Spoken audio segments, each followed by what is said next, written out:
So I was dating this guy, Brent. This was my first really serious relationship, like the kind where you start thinking about the future and meeting each other's families and all that. I was completely head over heels for this man, and I thought he felt the same way about me. Brent had this thing about Vegas. He was obsessed with it. Every time we talked about travel or fun weekend ideas, he'd bring up Vegas. He'd scroll through Instagram looking at all these fancy hotel posts and expensive restaurant photos, talking about how amazing it would be to do a real Vegas trip someday.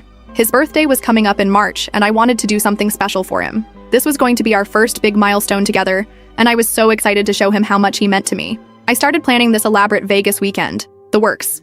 I spent weeks researching everything. I wanted it to be perfect. I booked us a room at the Bellagio with the fountain view because he'd mentioned how cool that would be. I made reservations at this steakhouse he'd been talking about for months, the one with the dry-aged beef and the crazy wine list. And the big surprise? A helicopter tour over the Strip. The helicopter thing was his dream. He'd mentioned it probably 50 times, always saying how incredible it would be to see Vegas from the air.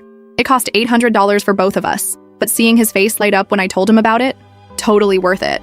The whole weekend cost me $3,000 after flights, hotel, meals, and activities. But I was making good money at my job, I'd been saving up, and I wanted to spoil the man I loved for his birthday.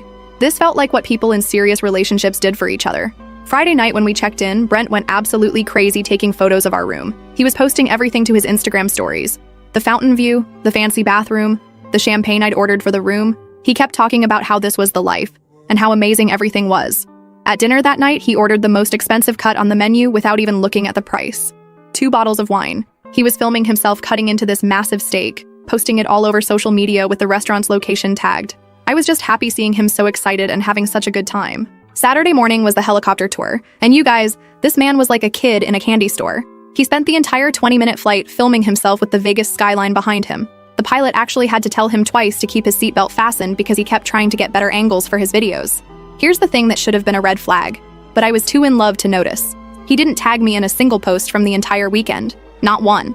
All these photos and videos of our romantic getaway, and it was like I didn't even exist. But I told myself he just wanted to keep our relationship private or whatever. Saturday night, we hit the casino, and that's where things started getting weird. Brent lost $400 at blackjack pretty quickly, then kept asking me for more cash. I gave him another $200 because I figured it was his birthday weekend and he deserved to have fun. Then he started buying rounds of drinks for random people at the bar, using my credit card.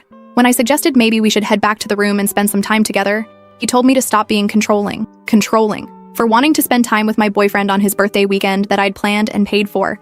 But the real shit show happened Sunday night. We met up with his college friends at this bar downtown for Seth's birthday roast. Seth was getting married soon, and they'd planned this whole roast thing where people would get up and make jokes about him. It seemed like harmless fun. Brent had been drinking since